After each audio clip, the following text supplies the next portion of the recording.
அப்புறம் என்னோடய தங்கச்சிங்களுக்கும் உங்கள் டெய்லர் ப்ரோ பேசுகிறேன். எல்லாருக்கும் வணக்கம். இதுக்கு முன்னாடி நிறையா ப்ளவுஸ் வந்து நான் உங்களுக்கு ஸ்டிச் பண்ணி காமிச்சிருப்பேன். மாடல் ப்ளவுஸ்னாலும் சரி, நார்மல் ப்ளவுஸ்னாலும் சரி, உங்களுக்கு ஓரளவுக்கு நான் காமிச்சிருப்பேன். இப்போ அதில் உள்ள சின்ன சின்ன மெத்தடை பற்றி நான் உங்களுக்கு சொல்கிறேன். பேசிக் அதை வந்து பழகிக்கோங்க. என்னென்னு கேட்டிங்கன்னா, நம்ம என்ன தான் கரெக்டாக கட் பண்ணியிருந்தாலுமே நமக்கு ஆல்ட்ரேஷன் 1-2 வரத்தான் செய்யும். அந்த ஆல்ட்ரேஷன் வந்து எதனால் வருது, கட்டிங்கில் பண்ணுறதுனால வருதா, இல்லை நம்ம ஸ்டிச் பண்ணும்போது ஏதாவது லூஸில் விட்டுறோமாங்கிறது நமக்கு சரியாக புரியாது. அதில் வந்து நம்ம ஸ்டிச் பண்ணதுக்கப்புறம் அதில் என்ன கரெக்ஷன் வரக்கூடாது, அந்த ப்ளவுஸ் எந்த பொசிஷனில் இருக்கணும் அப்படிங்கிறது பூரா நான் உங்களுக்கு சொல்கிறேன். அதை நீங்கள் ஃபாலோ பண்ணிங்கனாலே உங்களுக்கு 100% உங்களுக்கு வந்து ஆல்ட்ரேஷன்ற பேரே வராது. நான் சொல்கிறேன், நீங்கள் ஃபாலோ பண்ணுங்கள். இப்போ நான் ஒரு ப்ளவுஸ் ஸ்டிச் பண்ணியிருந்ததை உங்களுக்கு டேபிளில் போட்டு இப்படி தான் இருக்கணுங்கிறது நான் சொல்கிறேன். அதை நீங்கள் நோட் பண்ணிக்கோங்க.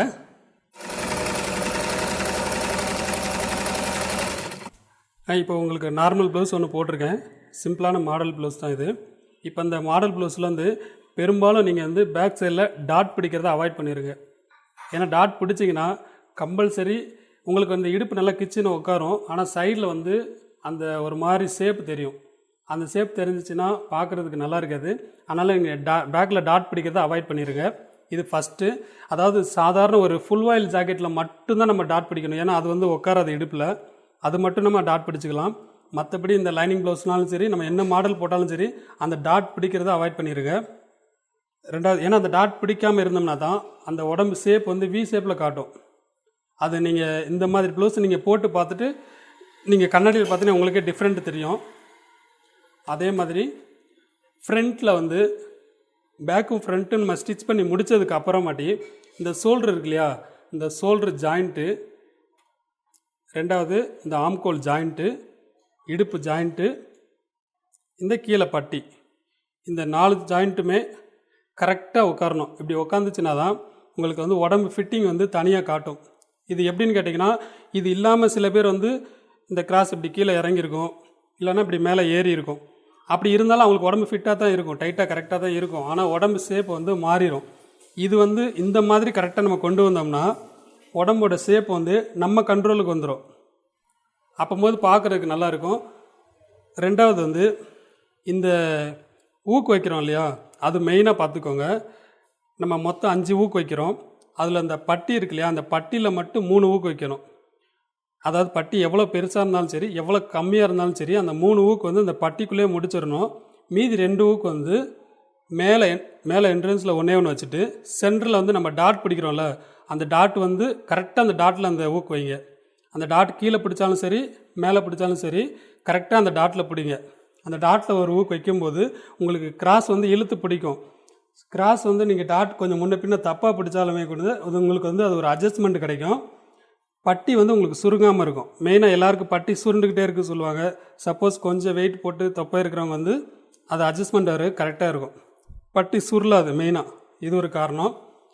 இப்போ இதில் வந்து ப்ளவுஸில் அடுத்த கரெக்ஷன் என்னென்னு பார்த்தீங்கன்னா, நம்ம டாட் பிடிக்கிறோம் இல்லையா, அந்த டாட் பிடிக்கிற கிராஸ் பிடிக்கிறது வந்து இந்த பட்டி பக்கம் பிடிக்கிறது ஸ்ட்ரெயிட்டாக பிடிக்காமல் மைல்டாக மேலே பார்த்த மாதிரிக்கு பிடிச்சிங்கன்னா கிராஸ் வந்து கொஞ்சம் எடுப்பாக இருக்கும், டவுன் ஆகாது.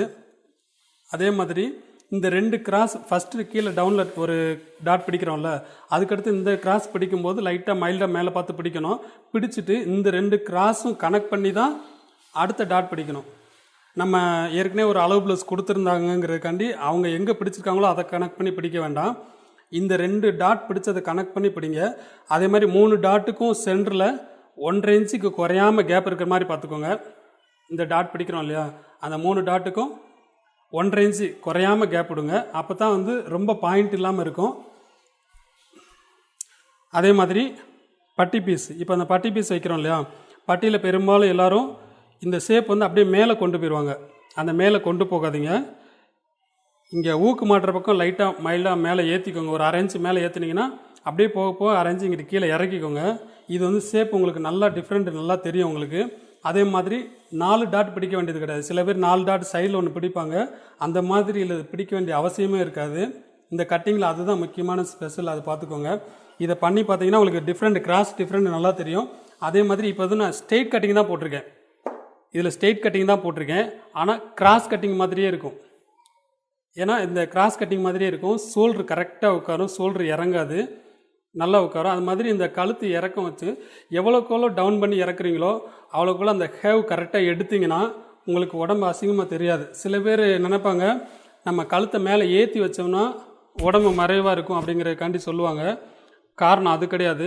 அந்த இழுத்து மாட்டுறதுனால தான் நமக்கு அந்த உடம்பு அசிங்கமாக தெரியுது காரணம். நீங்கள் அந்த கட்டிங் வந்து ஸ்ட்ரெயிட்டாக கீழே இறக்கி அந்த கேவ் கரெக்டாக கீழே கொண்டு போனீங்கன்னா எவ்வளோ வெயிட்டானவங்களாக இருந்தாலும் உடம்பு அசிங்கமாக காட்டாது. முக்கியமான காரணம் அது ஒன்று. நீங்கள் மேலே ஏற்றி கட் பண்ணாதீங்க. இதே மாதிரியே கரெக்டாக கட் பண்ணுங்கள். உங்களுக்கு ஊக்கு மாட்டும்போது கரெக்டாக இருக்கும். இதில் இன்னொரு முக்கியமான விஷயம் என்னென்னு கேட்டிங்கன்னா, நம்ம இந்த ஊக்கு மாட்டுறோம் இல்லையா, இந்த ப்ளவுஸ் இப்படி போடுறோம், கரெக்டாக இந்த ஜாயிண்ட் வைக்கிறோம். இந்த ஜாயிண்டில் வைக்கும்போது இந்த கேப் எவ்வளோ இருக்குன்னா கரெக்டாக 2 இன்ச்சு தான் கேப் இருக்கணும். 2 இன்ச்சு, அதிகபட்சம் 2 2.5 இருக்கலாம். சப்போஸ் நீங்கள் இப்படி கூட நெருக்கமாக இருந்தால் கூட பிரச்சனை கிடையாது.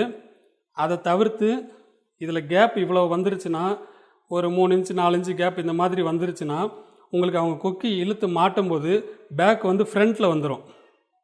பேக் ஃப்ரண்ட்டில் வரும்போது என்ன ஆகும்னா உங்களுக்கு ஸ்லீவ் வந்து அப்படியே திரிகிடும், டைட்டாக ஒரு மாதிரி திருகிக்கிட்டு இருக்கும். அவங்களுக்கு பார்க்குறதுக்கு ஒரு மாதிரி முறுக்கிட்ட மாதிரி தெரியும். அதுக்கு என்ன கரெக்ஷன் அவங்களுக்கு சொல்ல தெரியாது. ஆம்கோல் பிடிக்குதுன்னு சொல்லுவாங்க. அப்புறம் கை ஒரு மாதிரி திருகிட்டு இருக்கும். ஏதோ ஒரு டிசைன் போட்டு தைச்சிருந்தோம்னா அந்த டிசைன் வந்து ஒரு சைடை விலகிட்டு போகும். ஆமாம், நான் தைக்கும் போது வந்து நம்ம கரெக்டாக தான் தைச்சிருப்போம். அவங்க போடும்போதும் அப்படியே திருகிட்டு தெரியும். அது என்ன காரணம்னா இதுதான். அதனால் முடிஞ்ச வரைக்கும் கரெக்டாக 2 இன்ச்சு கேப் வர மாதிரி பார்த்துக்கோங்க. அந்த கேப்பே இல்லாமல் உங்களுக்கு க்ளோஸாக இது வரைக்கும் வந்தாலும் உங்களுக்கு இன்னும் பர்ஃபெக்டாக தான் இருக்கும். முடிஞ்ச வரைக்கும் இதை அவாய்ட் பண்ணிக்கோங்க. சொன்ன மாதிரி கம்பல்சரி டாட் பிடிக்காதீங்க. நீங்கள் எவ்வளோ பெரிய மாடல் போட்டாலும் அந்த டாட் பிடிச்சிங்கன்னா அந்த மாடலை வந்து இந்த டாட் வந்து ஒரு மாதிரி அசிங்கமாக தான் காட்டும். டாட் அவாய்ட் பண்ணிக்கோங்க. உடம்பு ஷேப் வந்து இன்னும் நல்லா காட்டும்.